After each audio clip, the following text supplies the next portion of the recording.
Good evening, everyone. I'm so excited, beside the fact that I don't see any one of you anymore with the light, but I'm so excited to be here with you all today. My name is Michaela Reimann, and I'm the president of GreenUp, and this session is very important to me. A few months even ago, Renat and I talked about creating a session about narratives. And since then, it was only a little seed at that time, and since then it evolved massively. You wouldn't recognize it anymore, but its DNA remained the same. So the core question is, how should and can we create and tell stories in order to move people to act? And yesterday, someone said to me, what you're doing here is so important, and it shouldn't stay in the climate niche. And then I said, yeah, well, that's why we are live streaming it. And that's why GreenUp started the Climate Hub, in order to bring together people from very different areas and with very different perspectives to share their ideas, to connect with each other, and to write the stories of the future. But honestly, I'm also asking myself, how can we increase that impact? How can we reach people that have not been part of the conversation so far? And how can we reach more brains and hearts and hands of leaders and implementers as well? So this is exactly what this session today is about. And in a minute, I'm going to hand over to our brilliant moderator, Camille. But before that, let me just do a short housekeeping. And it's very difficult with that light, I have to admit.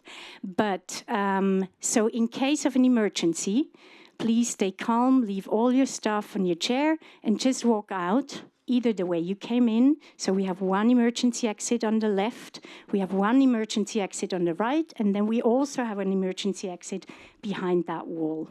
And with that, I hand over to Camille, and I'm very much looking forward to a session that is inspiring many, many actions.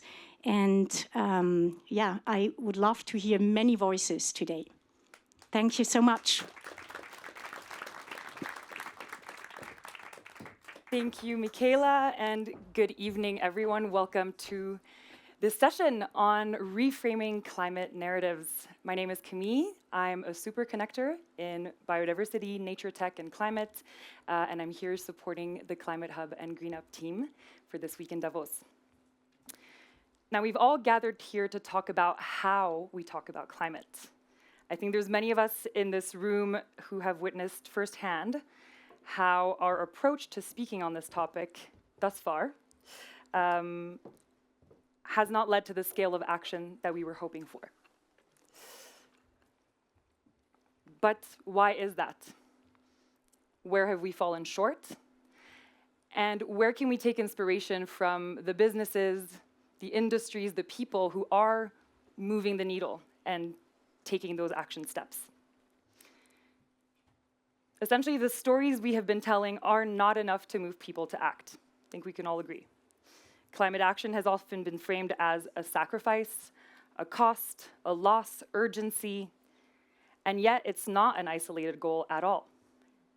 It's about protecting the foundations of life, social cohesion, economic stability, and essentially the conditions for future generations.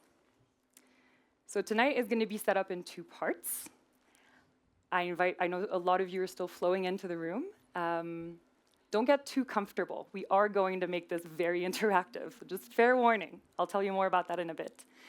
But it'll be in two sessions. The first part will be focusing on what has gone wrong in the way that we speak about climate. Where have we failed? We'll have an honest conversation about that. And the second part, to not stay in the doom and gloom for too long, we'll have very inspiring conversations with those people who are speaking about climate differently, who are moving the needle and taking action. So to kick off our discussion in a very provocative manner, I will invite our dear first speaker, Renat.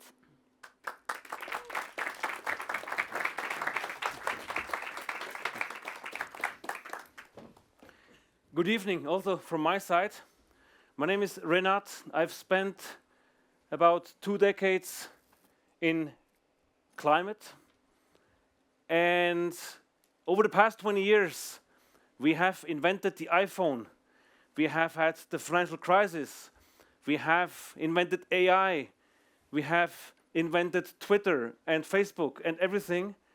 But on climate, we seem to be stuck in the same conversations as we had 20 years ago. So I got together with a few friends, Marco, Christoph, Christian, and we started reflecting, why is that? Why is it that we keep discussing the same issues for the past 20 years?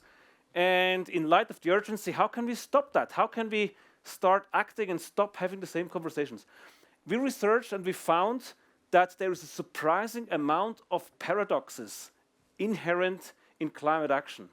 And we decided to write a book about it, The Carbon Paradox, which is now also available in German, Das Klimaparadox. We have a few books outside for those of you who are interested. But we found out something else. And today is a bit of an experiment. It's the first time I show this in public, and perhaps I'm completely wrong. And that's exactly what we're trying to find out. Let me start with this very short experiment. Can you see this? Perhaps we can dim the light a little bit. In 2024, we lost 3 billion tons of polar ice, while thousands of species got extinct. And we lost 8 million hectares of forest. That's twice the size of Switzerland. This forest loss led to 3 gigatons of carbon emissions. And to reach net zero, an average Swiss will have to reduce his emissions by a factor of 12. How do you feel? Happy? What? Heavy. Any comment? How do you feel about what I just... Depressed? Overwhelmed? Too much? Fucked? Motivated? Good? Indifferent? So it's interesting, we had a lot of comments ranging from fucked to overwhelmed. We had one motivated. And I think that's a little bit the problem. And if we could dim the light a little bit, I found research which is 90 years old. It's done by Anna Freud, the daughter of Sigmund Freud. She published a book in 1936, The Ego and the Mechanisms of Defense. And let me show you this, and then let's have a debate on what that is. So oh, wait, can I go back? Yeah, this. So, Anna Freud had a theory that when human beings are presented with a threat, there is a way the brain reacts, which is wired perhaps from the Stone Age when the bear was outside of the cave. And she described those in so-called defense mechanisms. And let's look at a few of them. The first defense mechanism she has is repression. So when presented with a threat, you block painful memories and thoughts. You just block them. You don't want to let them close. This picture it's a bit hard to see. Perhaps we have to dim again a bit. LA fires. And these kind of pictures, we have all seen them, but we don't want to see them. We don't want this to be reality. So we repress those thoughts. The second defense mechanism, denial. If the bear is too big in front of the cave, we simply say there is no bear. It can't be true. And the same happens in climate. I don't believe in global warming. It's not happening. It cannot possibly happen because it's too big of a threat. The third defense mechanism, projection. You have inconvenient feelings. You feel ashamed. You feel scared. You attribute it to somebody else. Psychological defense mechanism. We see this in climate too. Oh, what can I do? The Chinese are wrong. The rich people, the oil industry. We are in climate, we tend, if instead of acting ourselves, to point at somebody else who should do. The government should do. Car drivers should. Rich people, everybody. That's the fourth defense mechanism she describes. Displacement. Instead of tackling the real problem, you redirect to something that is more handleable. That's the example she uses is if your boss has been angry with you, you come home and you kick your dog, right? That's a problem you can handle. So your anger goes after the dog because the boss, you can't kick the boss, right? So that's the displacement that she describes. We have that too in climate. The problem is overarching, yet we seem to be stuck with shadow discussion. We had a huge amount of discussion about greenwashing. Of course, greenwashing is important. It's an important topic, but it's a little bit of a shadow boxing. Or we are very, very busy with the big debate about plastic straws, because that's a problem we can handle. It's not as massive as stopping the oil industry and changing the energy system. The fifth defense mechanism, rationalization. Justifying your wrong behavior with false explanations. It's another psychological thing we do. That happens too. We take an airplane, go shopping in New York and say, you know, aviation is just 2% of global emissions. That's not a big problem. Or one that we Swiss are really good. Oh, Switzerland is just responsible for 0.1% of global emissions. There's not much we can do anyway, so that it doesn't really matter. So these false justifications are another defense mechanism. Number 6, the second last, distancing. We accept the problem, but we distance ourselves. We push it away. We accept it, but we push it away. And that happens in climate as well. Climate change, yes, it's but not right now. In 2050, perhaps, or 2100, and perhaps we have a good solution by then. And even if it doesn't really affect me and my family, it affects other people. So we're really good at pushing the problem away. Last but not least, regression. Another defense mechanism is that we return, and she writes it that way, to childlike behavior. We get scared, we just go like this guy. We're overwhelmed by all these threats, by the fires and the oil and then no more water. And so instead of acting, we just turn inward, we try to focus on ourselves, and we're paralyzed. So these are 7 defense mechanisms which I find quite interesting, and I am looking forward to the discussion. But it looks like my conclusion with this is, it appears like climate anxiety does not seem to ignite climate action. It does not seem to work. We have tried, it doesn't seem to work. We need different narratives. We have to talk differently. The old story apparently doesn't work, and Anna Freud has told us why. So, how can we overcome that? Let's discuss this, and with this I would like to give back to Camille to introduce our first panel. Thank you. I mean, you can stay. Thank you so much, Renat, and I'll invite the rest of our first panel to please join us on stage.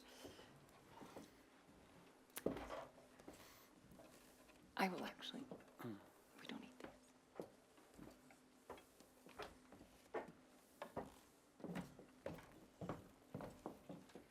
Beautiful. So, to our audience first, you will notice that there are 2 empty chairs up here. That is by design. As I said, don't get too comfortable. We are trying to have an open and honest conversation about where climate has gone, where it has not gone, and where we can do better. And in that conversation, we hope you join us throughout this conversation. So we will not make space for Q&A. If you have a question, if you have a reflection, something from your own work that you wish to contribute to this panel, consider it an open space. There is a microphone right by the stairs that you can grab on your way up. The only rule we will have, there are only 2 chairs, and we do want to keep the conversation flowing and to hear as many voices as possible. We'll ask that if you see a third person standing and waiting, please leave your space to that next person. So with that, I will maybe ask for those of you who have just joined us on stage, if you can give us a short introduction of who you are and what brings you, what is the one triggering climate narrative you want to bring to this panel today? Ladies first, you look at me, Camille. So my name is Martina Fuchs. I'm from this beautiful country of Switzerland originally, but a global citizen. Currently, I'm based in Dubai, Zurich, and London. I'm a journalist, and I think this is why I'm here to talk about the climate narrative as well and how we can push the storytelling further. I work for the Chinese state television, CHD2026, so quite powerful, as you can imagine. But I'm also a consultant for a Swiss bank and for IMD Business School, and the co-founder of the Frequency School, where we bring sound therapy, education, well-being, and mental health around the world. And I'm also a DJ, so after the session, please join the party.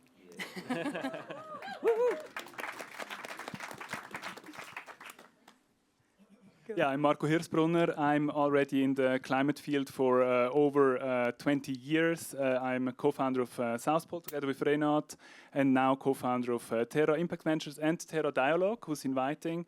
And Renat and I and Steve Zwick in the US, we have co-authored the book that you've seen before, The Carbon Paradox. So we were really asking ourselves what is basically obstructing climate action.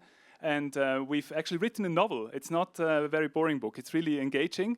The one thing that I want to get across is really that we have to overcome our ideological our ideological traps. And myself, I'm Andrea. I'm not a DJ, unfortunately, but I'm a climate entrepreneur. I founded Illuminem, that is on 1/3 of the mobile phone of Davos this week, because we curated this guide on all the happenings in town. In other words, we deliver sustainability insights to 700,000 people. So I'm very happy to discuss with you how we can communicate it, how we can literally bring more people on board of this agenda. And on the side, I'm also professor of green technologies at HEC Paris. Amazing. Thank you all so much for that.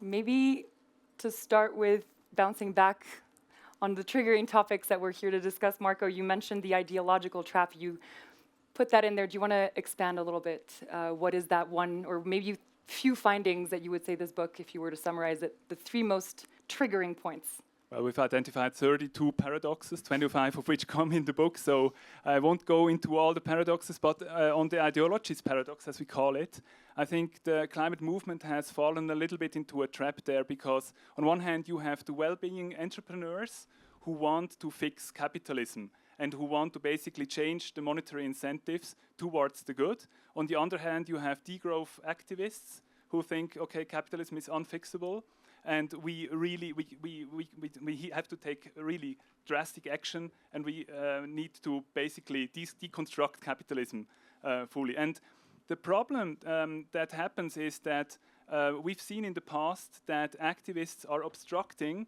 those who actually want to improve the system, when actually both things should actually just happen in parallel, and one shouldn't obstruct the other, right? So that has led to, famously in Switzerland, 51.6% no votes against the climate law, because not only the political right was against it, which is to be expected, but also the radical left was against it, because for the political right it was too much, the law, and for the left it was too little.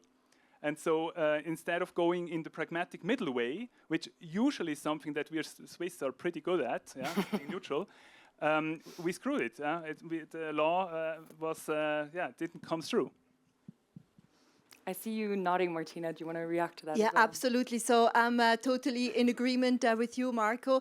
Collaboration over competition, right? And here at the WEF, the theme this week is in the spirit of dialogue. So we just need to find common grounds. It doesn't help that you have a massive anti and massive pro camp. So from a journalistic perspective, it's not always easy, of course, because we have such a transformation and sometimes disruption in the media industry, especially since social media and COVID and so on, where the social media influencers, they get paid by partnerships, they are about followers and so on. So it's not really about impact first, but more about who has the biggest followers. Whereas in the traditional media industry, the headlines need to be sexy. Everything is AI generated nowadays. And of course, those are not really the climate stories that matter always. So we definitely need to change the storytelling storytelling and the narrative in the media industry. And what I care deeply about is covering underreported stories. So I spent quite a lot of time in countries like Djibouti or Yemen or Eritrea, where you have so many on the ground important topics to cover, but they don't get likes, they don't get comments. It's like the algorithm is totally working against them. So if we can change this, with more a space in the media industry, with more investments also for that kind of stories and more interest. I feel like people are just so numb nowadays, just focused on one silo or one kind of topic where you can filter, on the news outlets, websites and apps. That would be, something I dream about. You mentioned a lot about stories, communication. I feel like I immediately want to maybe ask you for a story. Is there something that, either one that like brought you in or that really resonated with you on the positives, or a story that you saw fail? This is challenging, but Marco and Martina already said it all. And no, maybe I just take two taglines from what he said. This conversation is purely a free flow, so I want to double down on you, Marco, and then double down on you, Martina. The first thing that Marco said is that we are truly polarizing. And this is the game of the traditional media, right? They want us to be polarized. And we need to escape this dichotomy. On one side, oh, look at these green hippies. On the others, these are the heartless capitalists. They hate you, right? You're in Davos. You're exactly in between. And we exist. And doing green stuff today can be an amazing opportunity. An opportunity to make money for those capitalists. An opportunity to save the planet for all of us. So let's escape the dichotomy. Second, Martina, you were going to say about something that now, especially with AI, the news needs to be hot. This is true. We, and I say to us in the room, too often we are a bit boring. So sustainability cannot be boring. Cannot be another news, record temperature. Next summer, record temperature. Next summer again, record temperature. There is something better happening. You guys are inventing the coolest things on this planet. There are technology that are changing how we live. And this has happened because sustainability is driving this change. So maybe I don't have a story, but I'm happy I double down on my two friends. Amazing. Just a short one to add.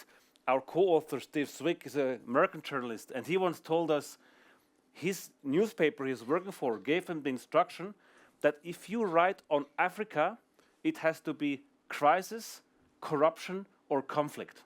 Otherwise, the story won't roll. Bang. Bang.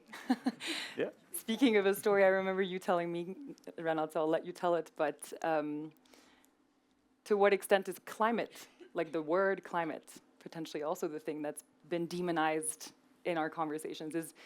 Is that kind of the new finger we're pointing? I think that's an interesting one. It's one that I personally got far too late. Because I've been in climate for 2 decades, so for me, climate is a word I love.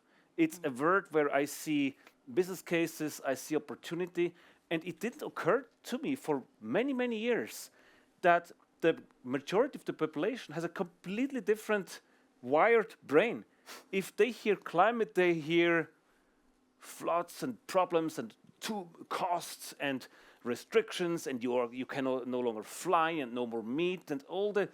So I didn't understand that for some reason, and I would be keen to hear views, perhaps also from the audience, how that could happen and how we can turn it around. Why is the word climate such a negative word? Why is that? I remember Joe Biden, when he was inaugurated, he said, when I hear climate, I hear jobs. And I found it really powerful, but why did we lose that? And should we change the name? Perhaps no longer talk about the climate, or is it possible to reposition the word? I don't know. Maybe climate opportunity. I mean, COVID, of course, was horrible, but there is always an opportunity in every crisis, right? It's like a yin and yang. And if we can look at climate as an opportunity for impact and then making money, I think that could be something. So it's really, the buzzword that we create and that goes viral afterwards. So I think it's within our vocabulary as well, yeah. I want to maybe take a pause because I feel like some of you might want to speak on any of that. If anybody wants to join us on stage, please feel free to do so. We can have two. We have two seats. Okay, I'm gonna try We'd and love get to this do seats. fishbowl roll. Run! Comment on this point about the word climate specifically, and maybe be a bit vulnerable here as well today. I work in sustainability, so I hope this is not going to be recorded and get back to my contacts, but let me go. I remember when the kind of nature agenda first got brought into the arena, and I'm ashamed that I had a bit of a negative reaction to it. My reaction came from working in the climate space for a long time, and I was immediately like, no, we have to fix climate first, let's solve that, and then we'll get to the regeneration and the nature, and we're going to overwhelm people, and we've already got such a big problem. And really, in the last months, and really triggered at Davos as well this week, I've realised that there's power in the word nature, because people can, I think, connect to it in a way that they struggle with a lot of what you presented so clearly on the problems of climate. And nature is something most people care about, most people can see tangibly. And if we reframe things about nature, we help with the climate crisis as well, but I think it's more accessible that way. So that's just the thought I wanted to share. Thank you, Belinda. And I'll open the seat we up have in a new case anyone voice. else wants You to can come. stay. You can stay as long as nobody comes. But we invite people to. Tell us what you would. Do you want to tell us your name and what brought Sure, you on no, stage? it's not a secret. My name is Lars Bjorn. I'm CEO of an energy group in Denmark. I get a little depressed hearing you, to be honest. This idea of making kind of a celebration of discussing new words, and that this is not, you sound almost like it's not serious, just what you're signaling to me. I've been I'm a climate fighter from a corporate perspective. One of my businesses, I have several, but one of them is district heating, supplying heat for a high number of houses. And historically, this is tied up on burning wood, which is actually one of the oldest technologies the world has. It is also the fastest growing technology right now, which we forget. Everybody's talking about nuclear. And nuclear, yes, it's big, but wood burning is just going all over the place.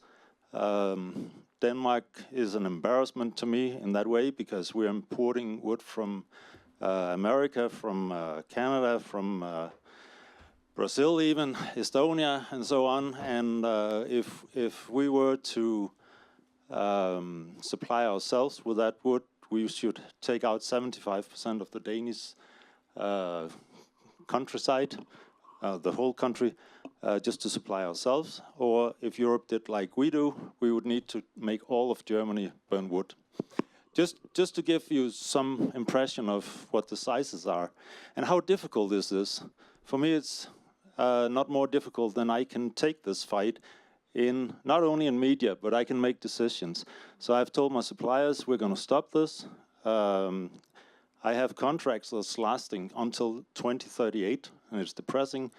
It's a contract, I can't get out of it, but at least I can stop my own contract that I've taken over. That's one thing, but I can also start a debate, and I can show that there are real technological alternatives. It's very easy to make heat based on electricity.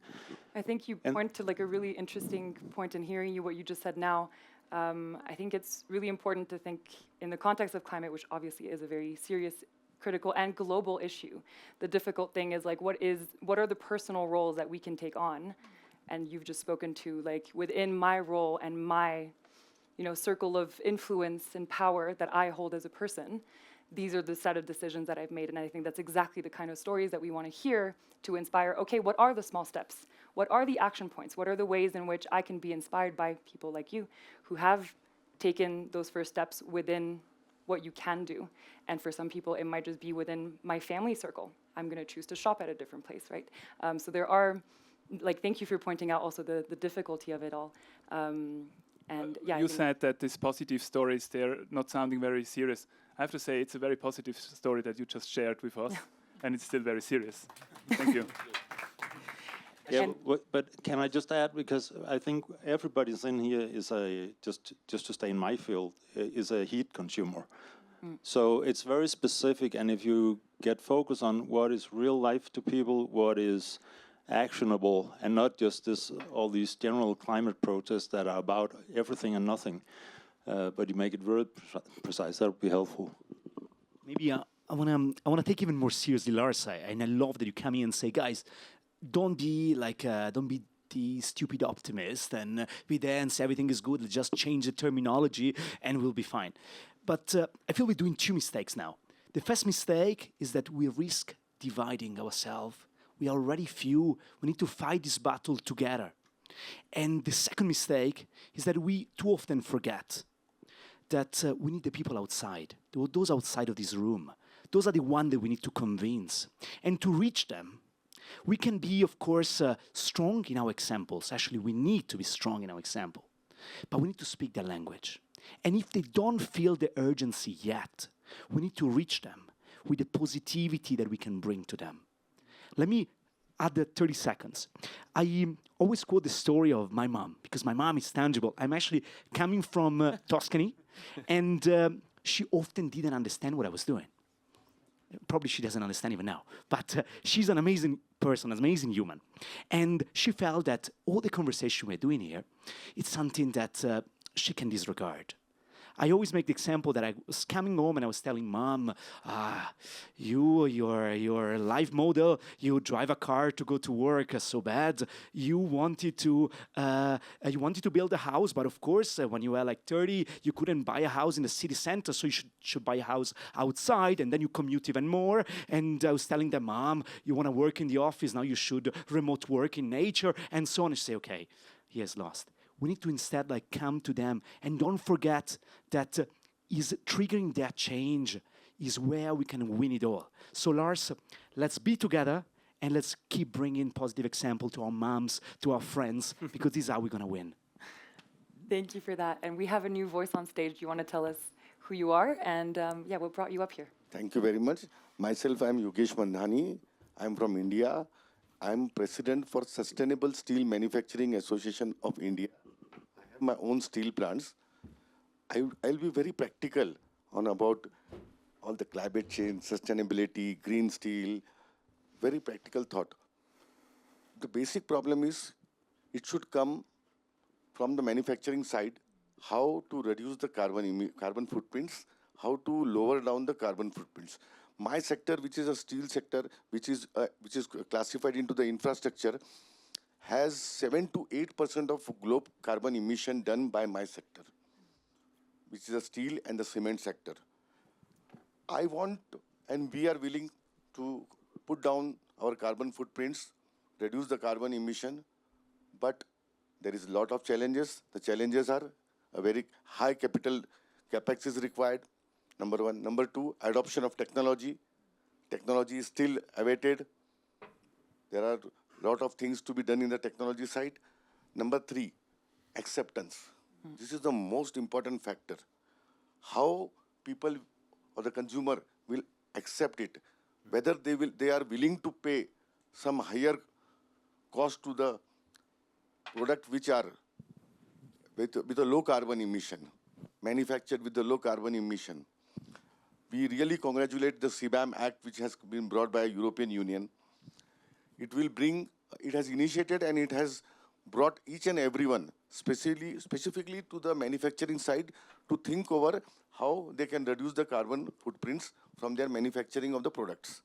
So my question is, the awareness and the adoption can be possible and should be possible with everyone thinking, and there should be a mass publicity to be done that the value has to be given for a product which has a low carbon emissions in their manufacturing activity. That's my say I wanted to put. Thank you. And I think we'll hear also some inputs in the second session, right, on leaders in that space of technology and the solutionscape as well. But I think there were two things that kind of blended that for me a little bit. Was you mentioned, Andrea, sort of the risk of this divide, which to me is the world we live in, which is driven by competition, right? Your main struggle right now is defining the fact that how am I going to make sure that my consumers stick through with my brand if I try to do the right thing? That's going to make me, that's going to flaw me in my competitive advantage. So again, I think to what extent maybe is collaboration the answer there? I don't know that we have answers in this room, but maybe we do, so asking the question. And I don't know if anyone wants to speak to that, or if our new joining voice wants to introduce themselves. Yeah, Espen. I'm a forester. And I think we have live here one of the narratively paradoxes. Because my first feeling when I heard Lars, I'm also Danish, by the way, but that's not relevant here. And then maybe it's easier to attack another Dane now that we are in kind of a us against the world. But the rest of you are the world, or the rest is with us. I don't know. Anyhow, my first thought was, I need to attack now. I need to provide my narrative now that sustainable forest management is a part of the solution, that renewable energy based on burning wood is excellent. That's my point. But I won't take that discussion because I think what he's doing is great, because it's like infinitely better than gas or oil or any of the other things. So I think that this is one of the central problems we've had for the last 20 years, and especially for the last 10. And I'm meeting it over and over in conversations with people that's outside of the climate space, that when I say that I'm in forestry, they say, yeah, but that's bad, but you're cutting down trees. And then say, okay, so where do you think your furniture came from?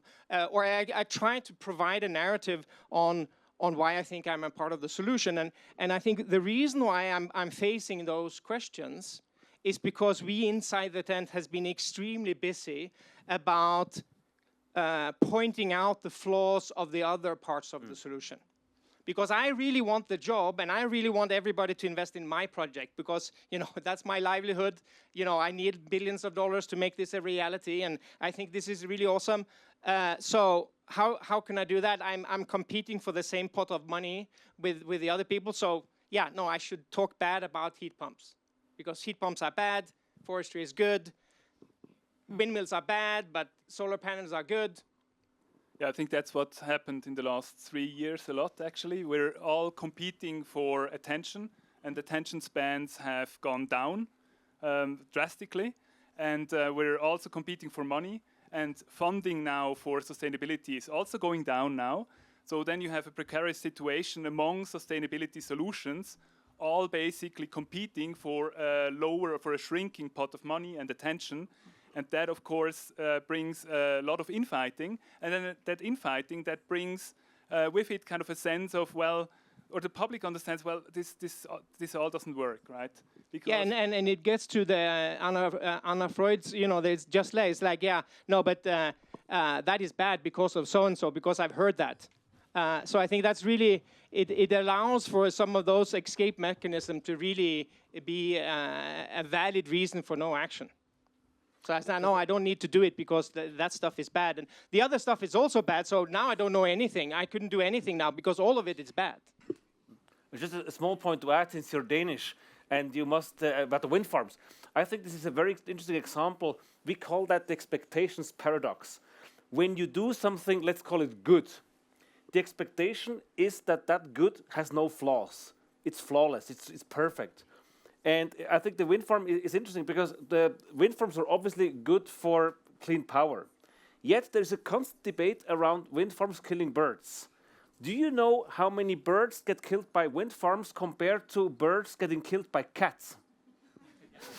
Yeah.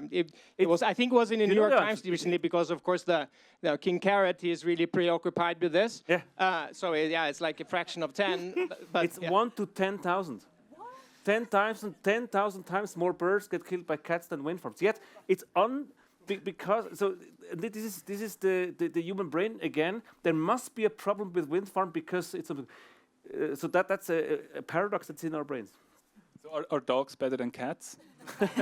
And this is now our debate.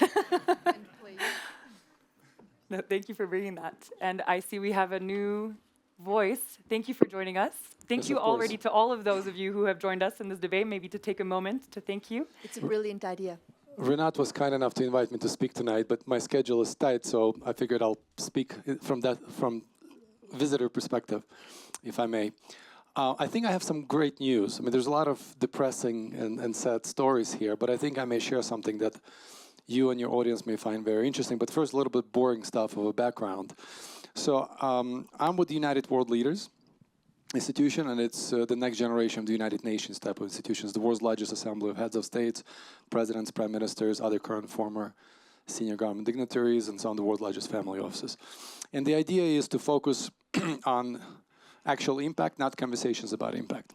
And the way we go about it is actually very simple. If your goal is actually to make a difference, and you pause for a moment, which people rarely do, and think, what's the easiest, the most efficient way to make a difference? And the answer is simple. Just identify those who already make the difference, or have the capacity to make a difference, and back them up, and help them amplify their impact. And we do that through unique access, connections, access to capital, strategic partnerships, new markets, governments, government contracts, and most importantly, credibility once the world leadership behind the initiative. And through that, we basically help them amplify their impact, and through that we accomplish our goal of making the world a better place. It's really that simple. On the institutional level, we do something which was really the only reason, one goal. People forget there was only one sustainability goal United Nations was created for. Anybody remembers? Before it came up with 17? Yeah, it was prevent wars. And we all know how that went, right, and goes. And so that's our key focus there, and we accomplish it on many levels. So enough with background. So here's something exciting. I'll share with you two different levels of excitement, the way I see it based on the conversation. One is, Renat said, Switzerland just 1%, what can we do? It's the usual excuse. If you bring it even on a lower level, like what can I do as an individual and everything else? So I'll give you one specific example. This week on Tuesday, we hosted United World Leaders Summit 2 days ago. We took over Google Space, Permanent. It was fun, world leaders, the usual crowd. But the most exciting thing about it, United Nations functions through agencies, we function through councils. So we have AI Council, and you'll understand where I'm going with this. And they're executives, but they're young people, very young people, 30s, early 40s, who are very enthusiastic about AI, but they really want to make a difference. So they came to us 2 months ago, and they said, look, this whole talk about AI and the end of the world, which is kind of similar to climate, the way I hear it, and people getting tired of it already, similar to climate, right? And how about we facilitate a treaty on the use of AI between nations? There's no conversation about that. Young guys. We said, sure, it's consistent with our goal is very broad, elevate the well-being of humanity, bring social economic prosperity. Each member focuses, every initiative is that our members. We approved it. Result, 2 days ago, they engaged, now that it's no longer, hello, my name is Joe, my name is this, now they come as the members of AI Council, the United World Leaders, with all the world leadership behind them. They themselves, we were not involved, simply because of this lesson we learned from the United Nations experiment. And that is, people are happy to talk together, nobody works together, right? And because of it, nobody's able to create something truly transformative. Once they discover UN, they get excited, try to do something, but of course, sooner or later, everybody realizes it's really difficult to say the least. But the lesson was, world needs this platform, world leaders, to get something done, and of course, there are other reasons. So anyway, so they engaged, they brought in, not we, first of all, two nations that don't talk to each other. They're ready to kill each other. India and Pakistan, right? Ministers. U.S. Army General, who set up entire AI protocol. They engaged with China. That was one of the reasons, one of my agenda items in the trip to China with their major forum. And the conversation was about developing a treaty on AI use, like nuclear non-proliferation. Young professionals. And the youngest one is who went to, I never met him before. So this was absolutely incredible. Same thing could happen in the climate level. That's my point. Yeah. The other bigger level, as I read your description of today's event, rethinking approach to climate. I just want to leave a little bit of room also for... Yes, I'll shut up. I'll just say... I think you have a whole story to keep The telling. other approach is also to think about new standards. I mean, people walk around with a lot of goals, but you could create something that maybe makes sense to you more, and there is a place to do that. Yeah, I it's a appreciate great it. time Thank you. to update and upgrade our systems. I completely agree. And AI is a good time to do that. Welcome, new voice. Thanks so much. And I have a message also that we have to wrap up this panel. Yes. Yeah. No, not from, I mean, from the organizers. Yes. I'm Eva. I lead Business for Nature, and I had two thoughts on why this hasn't worked so far. Maybe more generally about sustainability. Number one is there's got to be a trade-off. Is what am I going to lose? So it's either more expensive, or it's not going to be such good quality, or it won't be so comfortable. My well-being, my comfort, something I'm going to have to give something up. That's the first thing. Or the second is it's too good to be true. I remember, I've been in this for decades, and I remember 15 years ago or something, there was this a piece of research where people were asked, on your car, do you want to have a sustainable tire or a normal tire? They're the same price, they're the same quality, and guess what? Everyone said, I just want a normal tire. There must be something wrong with the sustainable tire. Wow. That was what I wanted to Comfortability. Thank you. Thank you. Like the so story. And let's leave some room for our last voice. Thank you for joining us. Hi, everyone. My name is Uche. I'm from Nigeria, but I reside in the UK, Birmingham to be precise. I'm a clinician working in women's health, but I'm also into health policy. I'm currently researching about planetary health education in the University of Oxford. So my comment is as regards the area I'm researching about. I think because Andrea alluded to the fact that we need to get across to more people and all that, but there is also need for us to start advocating and encouraging embedding planetary health education into our educational system, educational curricula from kindergarten, primary school up to the higher institution. Because if it's embedded in the curricula and we have this culture of education, being well educated and having understanding of planetary health education, I'm not sure that if it comes up that there is a situation where you are asked to choose between sustainable tire and a normal tire. Most people will go for the sustainable tire. Thank you. Thank you so much. And thank you again to all of our panelists. There were so many of us gathered here. To close up this panel, maybe one last question for those of you on stage with me. We talked about a lot. Just to close on maybe the negatives or the critical. What would you say we need to let go of before we can build something better? Stick to one short thing. The infighting. Sorry? The infighting. Infighting. Same competition. Competition. Perfection. Okay. The moral superiority. I think that leaves us all with some food for thought. Thank you all so much. We do have another very exciting session, but we wanted to leave a tiny bit of room for you to step out and grab a drink of water or whatnot. Feel free to leave all your things here. So we'll take a short 7-minute break, not 10, and we'll reconvene back here. So yeah, see you back here in 7 minutes.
We're going to start up again in a minute. I'm on 7th of Feb. I'm coming to Dubai to explore. If you could please go find your seats. Beside UAE. If everybody could please find their seats, we're going to get started in just a minute with our second panel.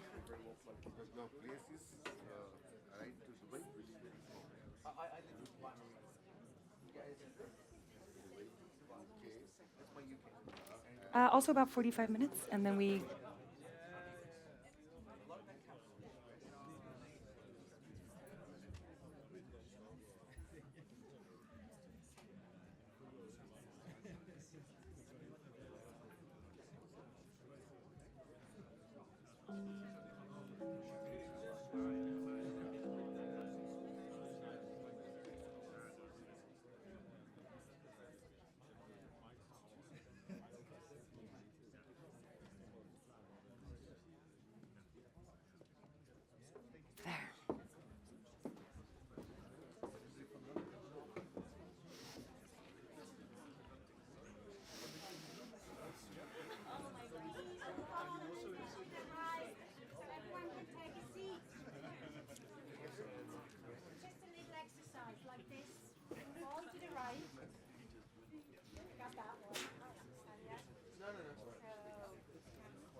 Yeah, sure.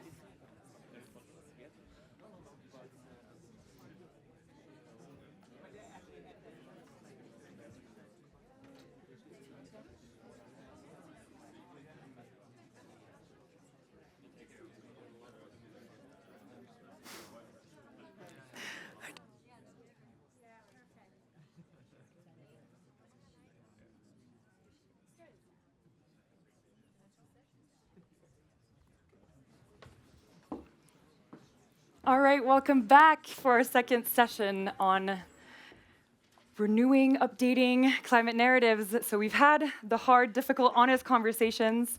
Also, by the way, in real time, wanting to give a special shout out to Michael, who is drawing up everything we discussed. So impressive. So he'll be able to walk us through everything we talked about this evening.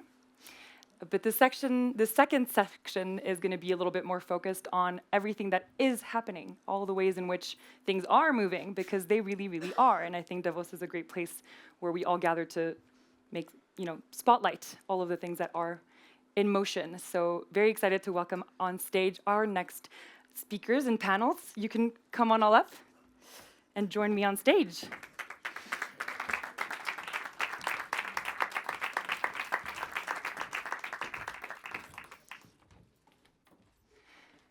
So we're going to structure this a little differently once again. As I said, I think for this segment, we want to create spotlights. And so each of our speakers here will be able to have and hold a specific moment. So we'll let them go, and then we'll discuss. You'll see how, but again, don't get too comfortable. Starting with you, Valerie, if you want to introduce yourself and then tell us. All right, so my name is Valerie Keter. I'm from Nairobi, Kenya. And I'm a content creator and filmmaker. My content is mostly about African history, culture, and heritage, but I'm here to provide a solution for how you can frame climate narratives using social media. Yeah, so shall I continue? Yeah, please. Yeah, so I think with climate narratives, we need to relook this the entire framework, because it's no longer enough just to post on social media and leave it at that. We need new strategies, including the people who are actually coming up with the information. So this means including the youth and the indigenous communities. Yeah? Yeah, so I'm from Kenya, and so let me give an example of a campaign that happened. It was just on the go in 2024. I'm sure you're all aware of the protest that happened in Kenya. So during that time, the reason why so many people knew about the constitution, they knew about the, what do you call it, the finance bill, is because somebody took it up and decided to translate this information into different languages. Yeah, so people in the rural communities were able to understand what the constitution was saying, okay, sorry, I'm forgetting the details. Yeah, so they're able to understand these details, and that's why they can take governance properly, yeah? Yeah, so that's one example at that. The second point that I'd like to mention is a campaign also that I worked on with an NGO known as African Futures Lab. So what they realized so they had a campaign on reparations, and what they realized was most of these conversations were happening within NGO silos. So most people weren't understanding what reparations are to begin with. And they ended up deciding to use content creators to share this information to a wider audience. Yeah, so it was quite successful because we had a wide audience of people understanding this. So I think this can be applied to climate change, to climate narratives, because you're able to bring this information to different audiences in a very easy way through social media. Yeah, so the other point that I'd like to put forward is collaboration between content creators and climate specialists. Yeah, so for climate specialists, since you already have this information, but it's in jargon form, how about taking this information, collaborating with content creators so that they can disseminate information to different audiences? Yeah, I think that could work in this sense that I worked on a campaign with La Voilene Park program, which was under the Pulitzer Center. So this was an Africa outreach program where content creators were able to collaborate with journalists who were supported by the Pulitzer Center. Yeah, so they were writing about ocean stories, but not so many people were reading about it. So what we decided to do is take up this information, digest it into easier language so that a wide variety of audiences can understand it. Yeah, so I think there's hope with climate narratives. It just needs to be adapted into different forms. Thank you so much, Valerie. Sounds to me like, like content creators can be our official climate translators. It's a good pitch. I love it. On to our next presenter, Robin. Hello, my name is Robin, and I'm the CEO and founder of eAgronom. Now, we all produce some waste. Like, I produce some waste, some garbage, and I'm sure all of you are producing some waste as well. Now, how we take care of this is, and obviously, I guess we try to minimize to have as little waste as possible, but we also work with waste management companies to take care of it, and ideally to recycle it. CO2 is not anything different like this. We cannot see it with our bare eyes, but it's also waste. It's happening because of our activities. And what matters is how we take care of it. Some companies want to work with this, and they work with CO2, and they work with the kind of disposal. They work with the big machines to bury it under the ground. And that's one way to deal with CO2 waste, garbage.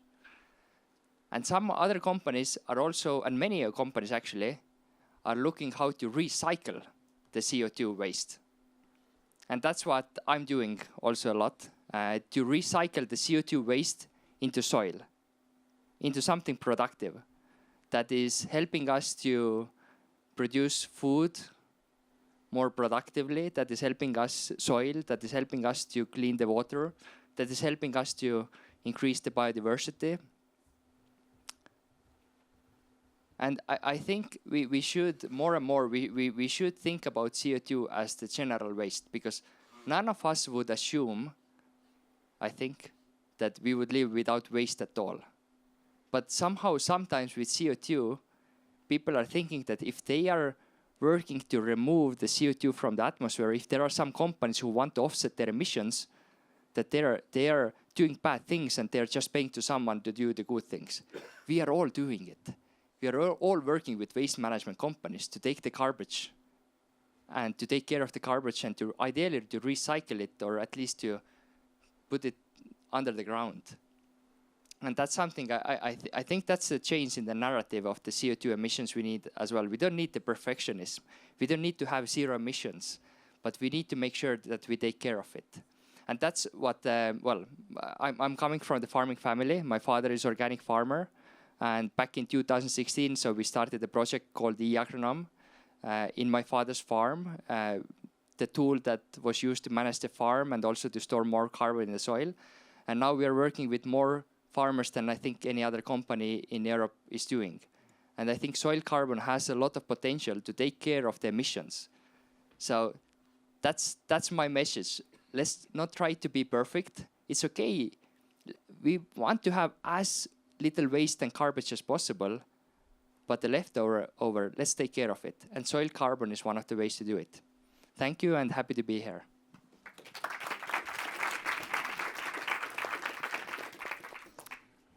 Thank you so much. And now the lights are going to come on, and it's your turn. So what we're going to do is I will ask you all to turn to the person to your right for this round. You only have 2 minutes, so this is not... this is not... Figure it out. Turn to the person to your nearest right. And over the course of the next 2 minutes, you will not have time for introductions. I'm trying, but you will not have time for introductions, but discuss the topic at hand. So just one question, and the timer will go off when I start it. So just be ready. Once you have your pairings, it can be triples as well. That's totally fine. So the question that you have 2 minutes to start exploring, there's no way you'll answer it, but to start exploring together, if CO2 carbon is recyclable waste, not just pollution, why aren't we treating it that way in our climate narratives? And knowing that social media can mobilize millions overnight, how can we leverage it better to make this shift stick? 2 minutes on your marks, get set, go.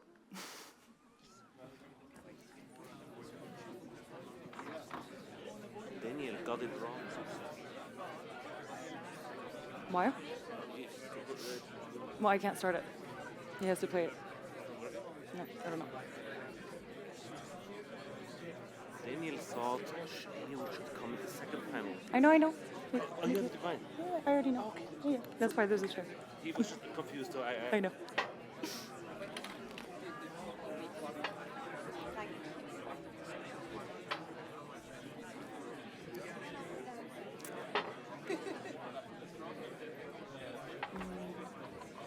You're calling him, right?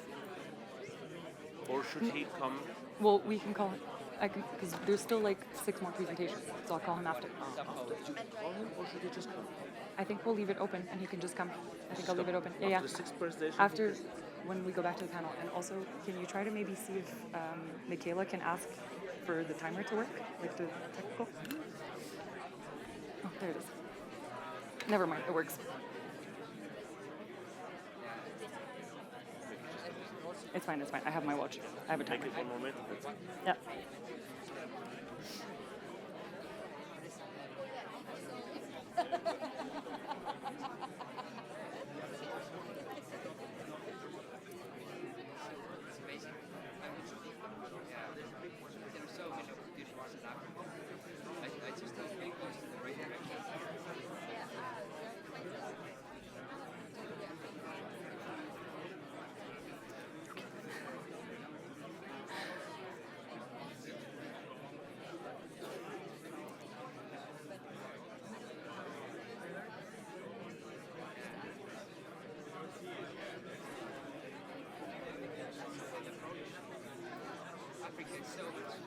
All right, 50 seconds, and then we'll turn our attention back.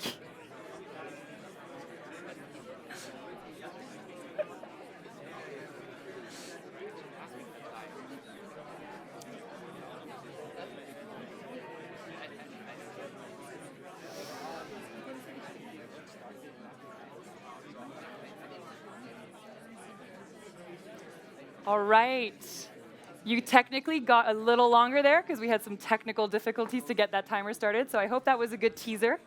I feel like you're going to have great networking after this session and a lot of dancing too to give those brains a rest. On to our next presenter, Belinda. Hi everyone, pleasure to be here tonight. So I'm Belinda Saunders, I'm Global Head of Sustainability for BlaBlaCar. I know it's a weird company name, but bear with me.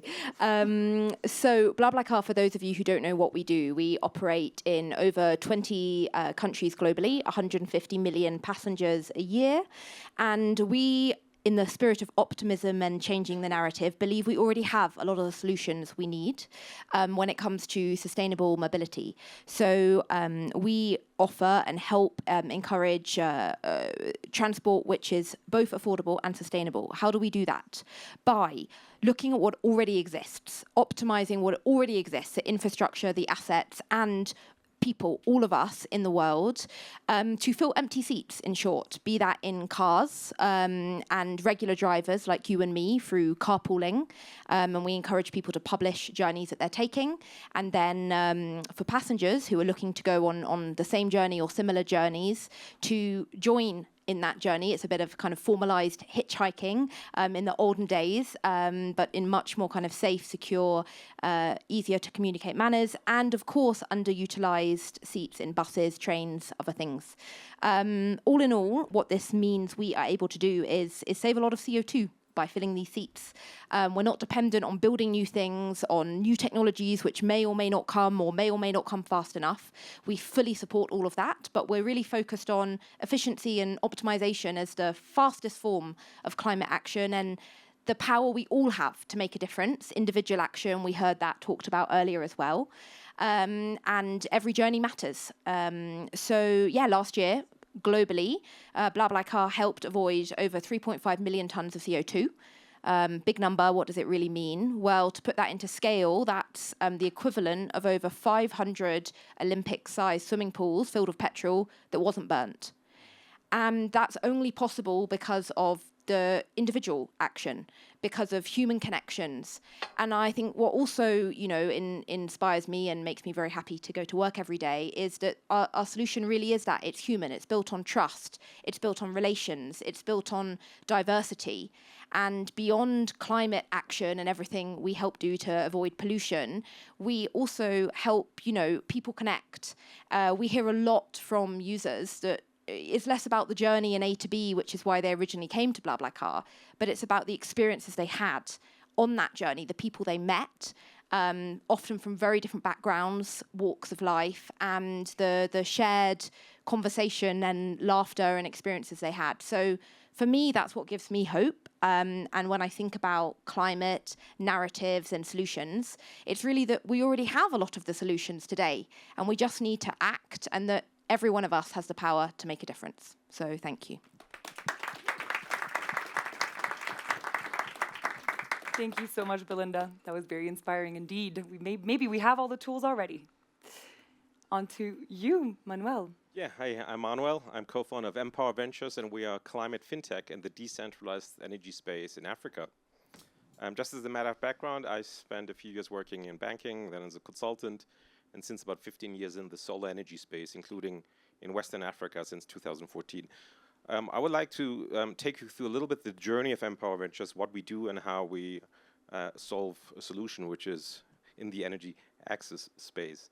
And let me start with 3 facts. First of all, today about 500 million people in Africa still have no access to electricity. That's a fact. Second fact is, however, there are many more businesses and households that are connected to the electricity grid, but the reality is that they suffer from power cuts on a regular basis.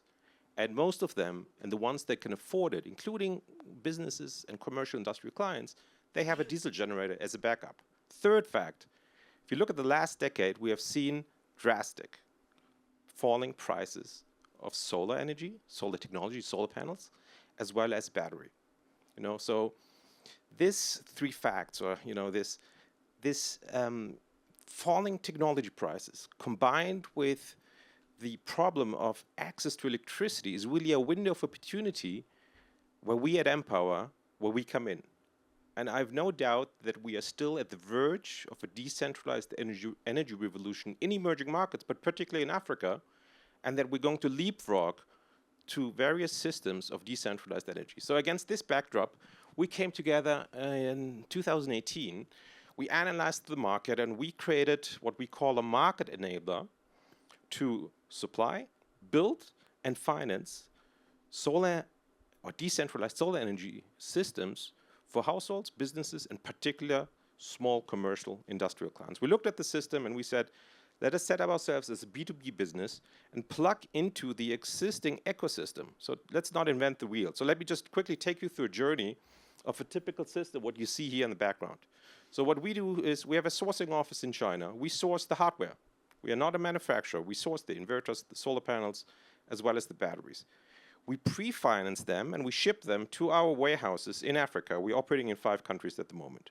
Once the product is in the warehouse, we have our network of distributors that are responsible for the last mile distribution. This is very important because that is a hard nut that we have to crack, is the last mile distribution.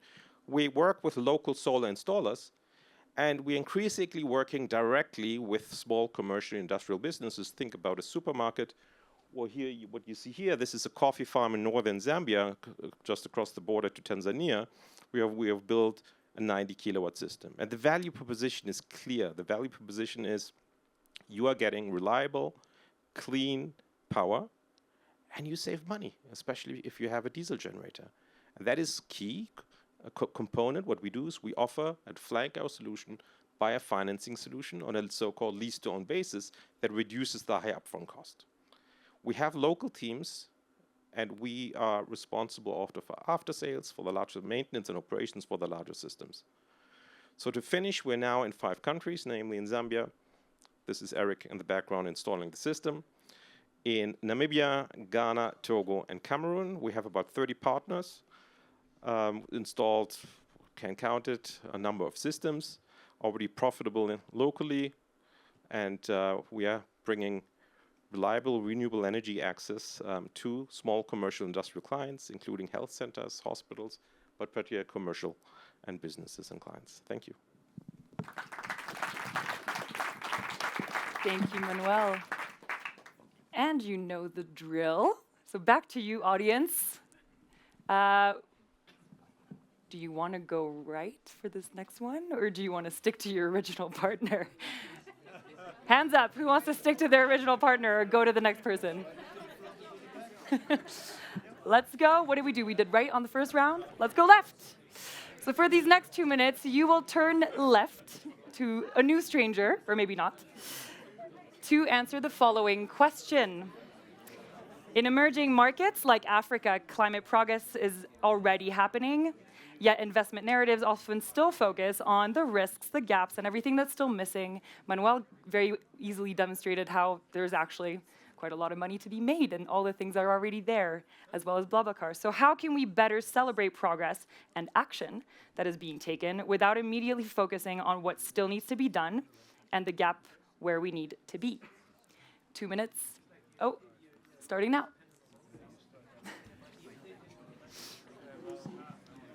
Yeah, I need to look. Yeah. It's like, yeah, true. It's like red, grays, and whites.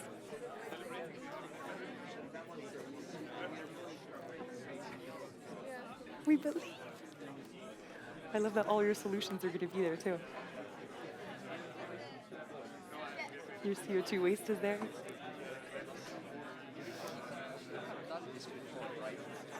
Moderating. Yeah, I like it.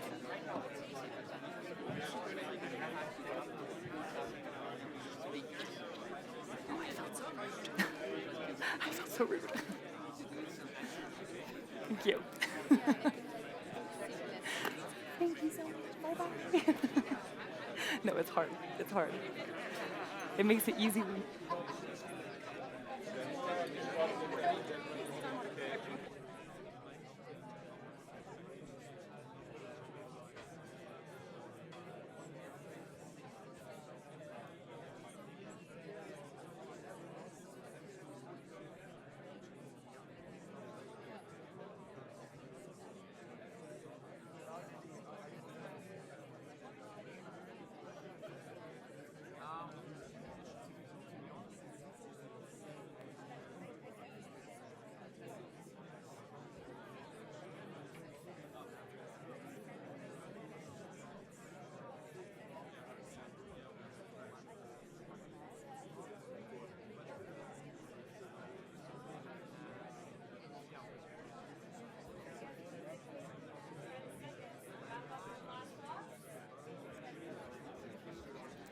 Are you ready?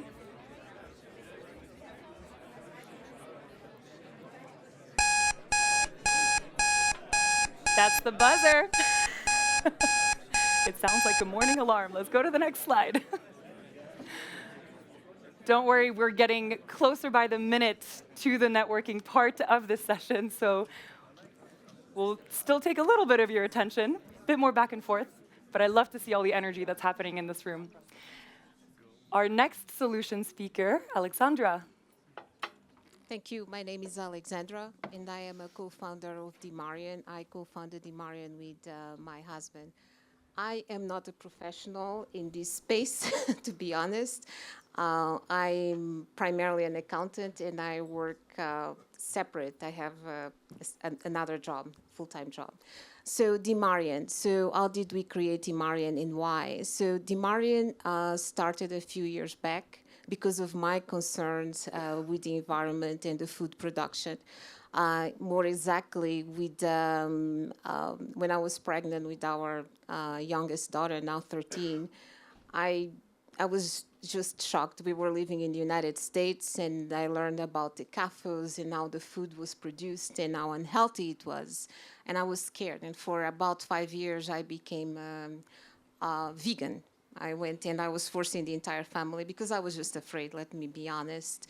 So what I decided to do, the concern was always there. And I hear people talking and I hear people concerned that we don't have money to invest. But I'm listening to these scientists telling that we have until 2030. I kept on asking my husband, okay, is it serious? Is it, what's going to happen next? So why are people not, concerned about this, So to make a long story short, during COVID, we had a little bit more downtime, because most of my career and currently work for corporate world, so there isn't a lot of time, especially if you work in finance and accounting like I do. But during COVID was one of the benefits that we got from it. We were working from home. So the 2-3 extra hours that we were doing commuting, I was using to elaborate our plan of action, the dream. So I went online and I saw a piece of land being sold in Angola. It was 10 hectares. It was beautiful for me. Tried to share that with my husband. Did not like the idea at all in the moment. He was not happy. He was not happy. So eventually I persuaded him to support me with that idea. And to be honest, we end up getting those 10 hectares of land in Angola from online. But of course, we had people locally making sure that things were going to work. Normally, it was, some scheme of some sort. I went there, and about 45 years, I set up the operation. And my passion and the way I put the project on, eventually, I had more people trying to join us, So from 10 hectares, we end up going to 100 hectares, then 800 hectares, and now we have cooperatives really working with us. That is since, I think it started in 2022, more or less 2021, 2022.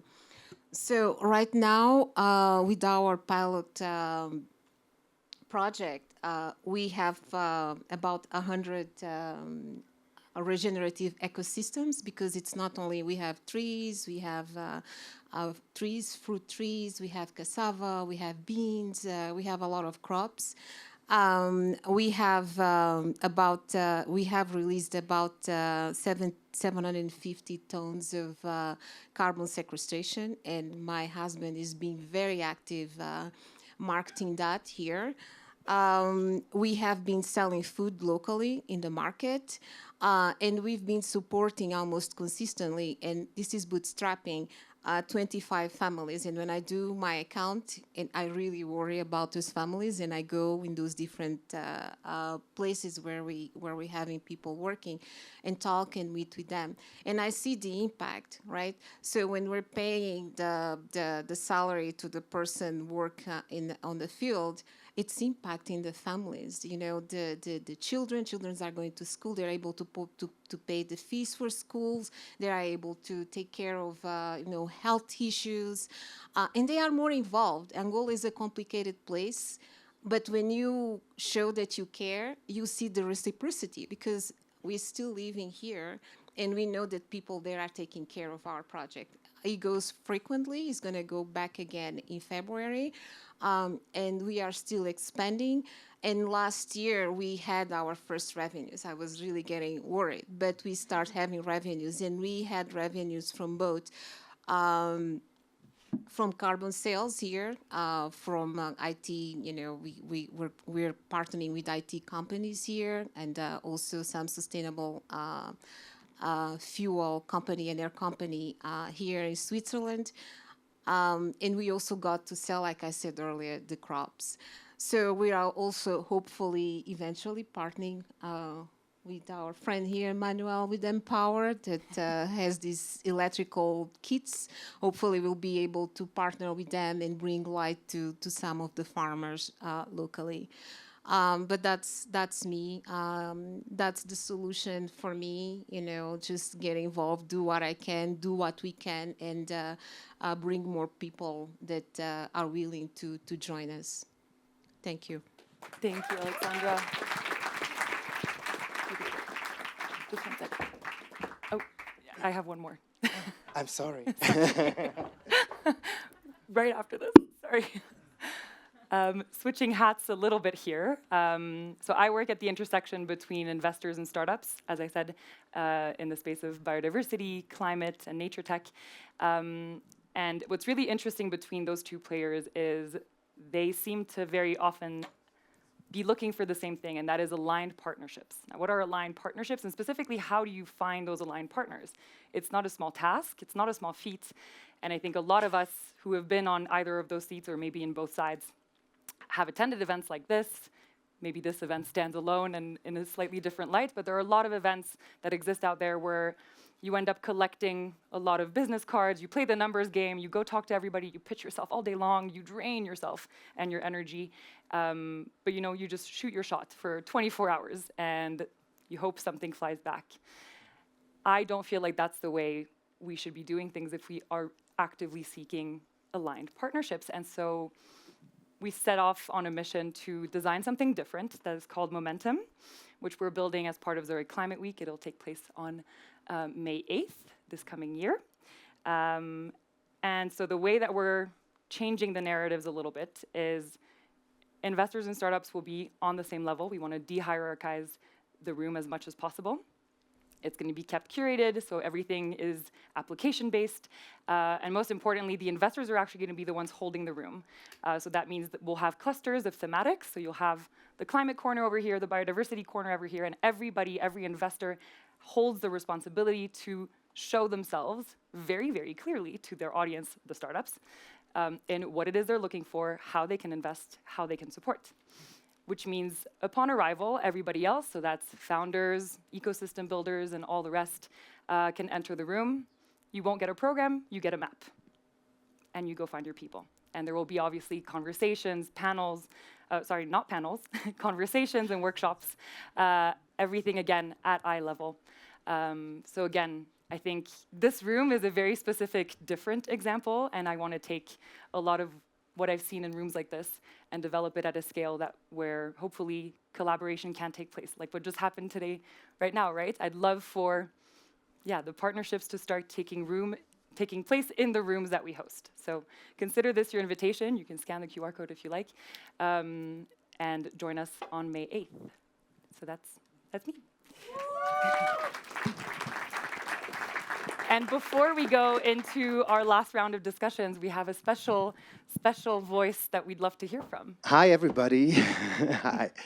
So I'm Soya the cow. I'm a drag cow. And if that's the first time you meet the drag cow, it's okay. I also didn't know what it was when I started. But I'm very grateful to hear all your stories. And it's very inspiring. At the same time, I have to say, as a cow, I miss something. It's a conversation that is about the relationship between climate and nature, and it's a panel full of humans. And speaking about all these things, we mentioned birds at some point. Who kills more, windmills or cats? Well, it's humans in farms. And there's kind of a big elephant or a cow in the room for me. And I first thought I will go on the stage and talk about how the world could look when we stopped animal agriculture. Because if I imagine everything works out and we have the CO2 becomes soil carbon and we use the cars in good ways and we solve the energy problem, everything is clean, but there's still every year more than 90 billion animals killed. And we find ways to use the methane to make something else out of it. We can go this place, but I really would like to invite you all to ask yourself, is that the new narrative for a shared future we want? We have a green, sustainable world, but we abuse and kill billions of sentient animals every single year. And it's a long week. I think everybody's tired, but maybe that's the moment something can change. And I want to do a little experiment because we speak about stories and narratives. And who has heard of Veronica the last few days here? Some of you. Okay, Veronica is the new superstar among cows. She's more famous than me. And she has been studied by scientists. It's in many newspapers. Veronica is the first cow that has been documented using tools. She uses a broom and she scratches herself, taking the broom in her mouth in different body parts. That's one thing, surprising. But Veronica is actually the first documented animal other than chimpanzees who uses the broom in multifunctional ways. So for the soft parts, her udders, her belly, she uses the top of the stick. For the other parts, she uses the brushes. And this has never been observed in animals other than chimpanzees. Now, Veronica is 13 years old, and she's a pet. She's not an exploited animal. What does that mean? It means if we would give these animals the time to develop, if we would allow them to share their cultures with the next generation rather than sequestering babies from their mothers, we would recognize that these cows are so intelligent. And that's just one individual animal, Veronica. She's a star now. But the question is, are you open to have a story like this change how you act in the world?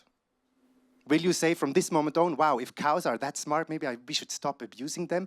Maybe we should always, when there is a panel about the climate, speak about the cows and their issue in the society. And yes, maybe we don't win all the majorities. Maybe it's not interesting for making money.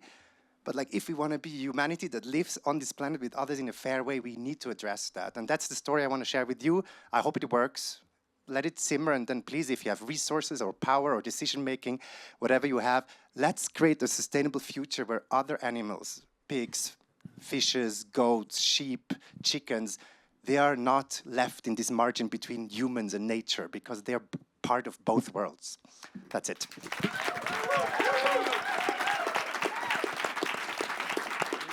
Thank you. And sorry for the emotions. It's been a long week. Do not apologize. Thank you so much for coming up here and sharing. I feel like that brings us to a perfect spot to open the discussion once more and to utilize everyone who's here on stage. And yeah, again, if someone wants to be the next voice after Soya, though he will speak, he will keep speaking. Yeah, I mean, I think this session was a little bit more to focus on the hopes, on the action, the small steps, the big steps, everything that's already here, everything that maybe is in the midst of being built, the voices we all have. So yeah, if all of our panelists could tell us a little bit about one thing in your work or in the world right now, because I feel like we're also in a global reunion right now here in Davos, one thing that gives you genuine hope. Let's maybe start with you, Valerie.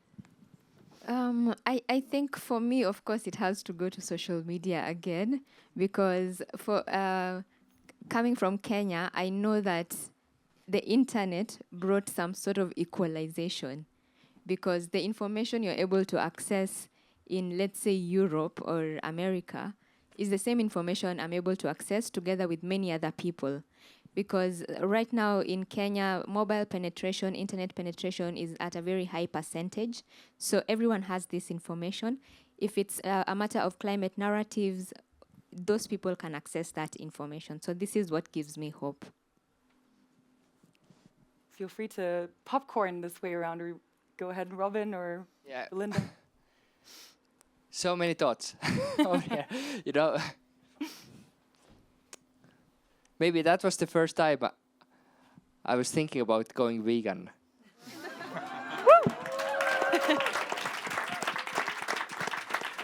We have it on record now. I have it on record now. And look, in the end, you know, two things, I would say. First of all, I'm 100% sure that we are going to solve the climate crisis. Like, I'm really sure about this one.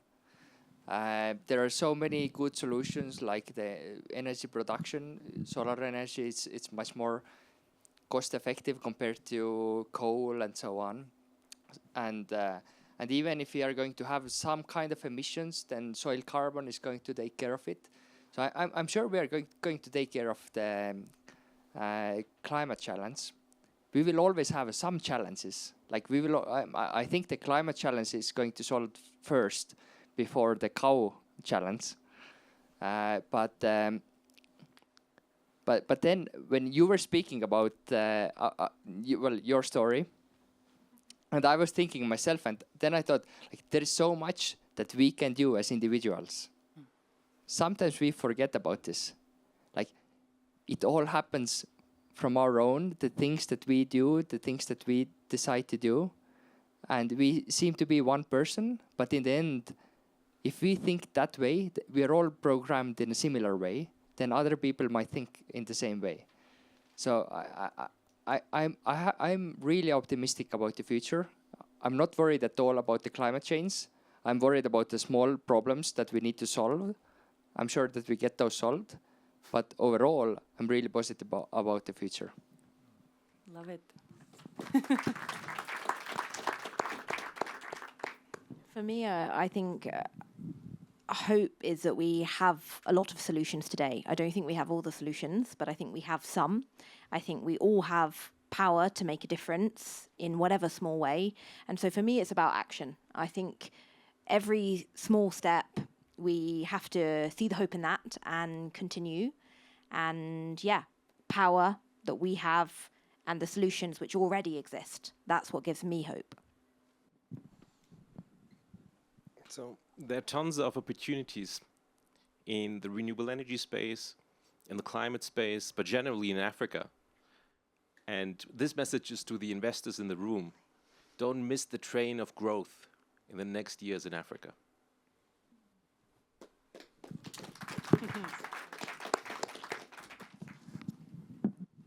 For me, this actually gives me a lot of hope.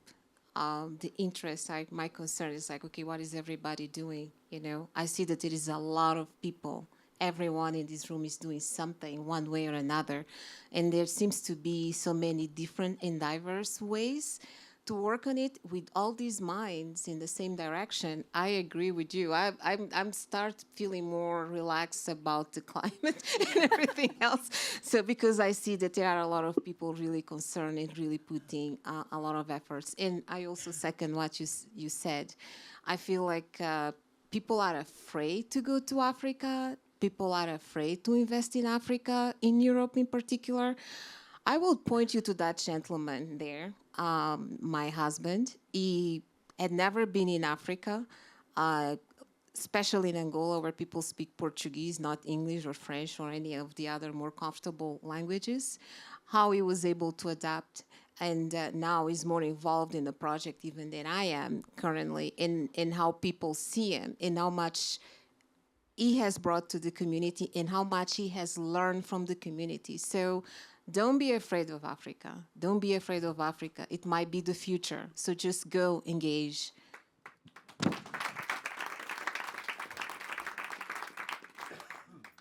I kind of occupied this, this seat, so I will also say something.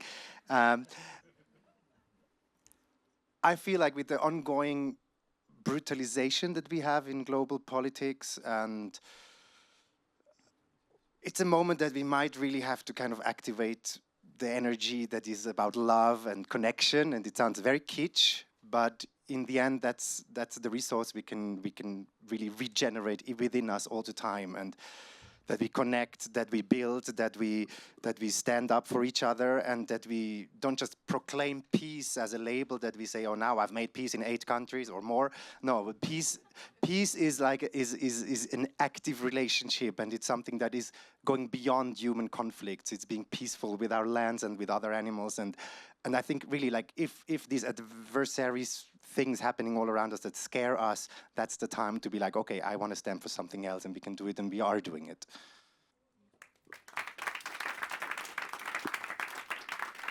Thank you all so much. Honestly, it gives me hope to listen to all of you. I feel like we managed to go from the doom and gloom opening to now delusional optimism, and I love it. It gives me hope that we brought nature to this panel in one way, shape, or form, and that's incredible, right? To what extent, how can we do that again? How can we do that more? How can we give biodiversity, animals, nature a voice more than just in this place? How can we give art a place as well? And I'd love to hand over to you as well, Michael, and if you'd like to walk us through, I feel like you've beautifully showcased everything we said here tonight. Thank you. Yeah, thank you very much. Well, I think I just pick 2 or 3 illustrations I did. First, I want to start with the childlike behavior. I think we have here this little boy saying, "There's no bear." But there's another childlike behavior, and I think it's what Soya just pointed out is, what do you wish for the world? Well, it's just peace. This is one thing I would also like to go back to. What is your childlike dream you have? Just tell it to the others. And for me, something went just true tonight. We heard that we have to celebrate progress and action. And for me, something to celebrate is Robin went vegan today.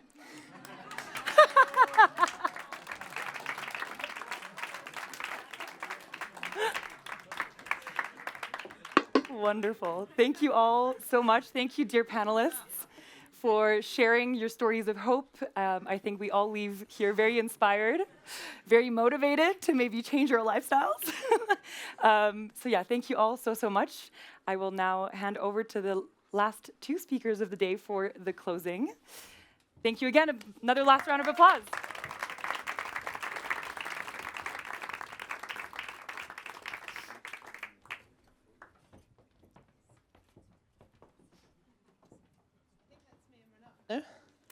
That is just to make you sure and Renat, before I take the absolutely. stage. Yes, so I will hand the stage and the clicker over to you. I don't need Rebecca. a clicker today. Then I have both my hands, so that's good. I am really happy to be able to stand up here right now. There are loads of amazing things that have been said today, and it's the perfect segue for what I want to quickly talk about, which is Climate Week Zurich. First, I want to reflect on the few things that I've heard. So, we need stories to make people act. We need inspiring action at scale. We need to bring the others who aren't in the room into the conversation. We need to reach people with positivity, and we need to focus on impact. These are a few notes I took on my one piece of paper that I have with me from what we've talked about this evening. But these are exactly the things that we're trying to do in Zurich in May. Climate Week Zurich is new. We're launching it this year. And that's exciting because it means we can do anything. We can throw it all up in the air and decide what is it that we really need to do. If we build a platform to come together, what do we need to make that platform? How do we make it succeed? So a few words I've pulled out of these discussions. Inspiration, positivity, opportunity, collaboration, and action. These 5 words are really important to what we're trying to do. Zurich Climate Week is a platform to get things done. We've spoken about so much stuff today, and what I really want to do is continue these conversations. I want to move all this forward, continue the partnerships, continue the collaborations, and come back around the table in a few months' time to see what have we done, what have we not done, and what do we need to keep doing. So thank you for giving me the opportunity to kind of pull out some of these things.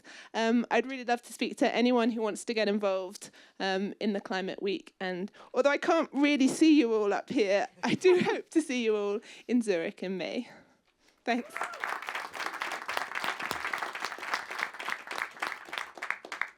Wow, what a night and what a journey. I hope you agree with me. We had voices, we had even fights, we had arguments, we had conversations, we had a drag cow, we had a new vegan, we had everything. But when Michael and I basically thought about this session for the first time, we were wondering, how can we make sure that what happens in Davos doesn't stay in Davos? Is there a way we can start some sort of movement? Because too quickly it happens, we all go home, a big inbox waits for us, and we forget what we've heard about it. So we thought, what could we do? And the answer we came up with is that we would like to give all of you here a climate crystal. A climate crystal that has been around for millennials, if not for millions of years. It's going to be around much longer than all of us. And we think the crystal is a symbol of our desire to carry on this message, this positive message, this new narrative. So the ask is this.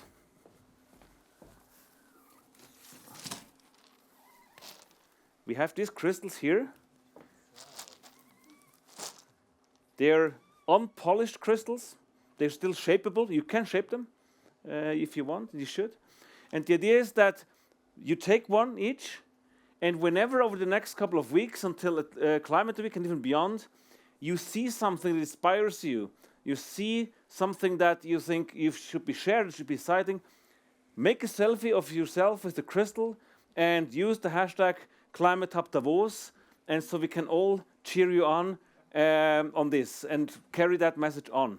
So these are the crystals, and the two of us will now stand here. And please get one. With this, I would like to thank all of us for coming. We now, I think Martina will be ready for us to join her for the funnest part of the evening. Exactly. Don't go away. We have a DJ, we have drinks, we have food. Let's celebrate the new optimism we won. Yes. All speakers, can we get together for a photo, please?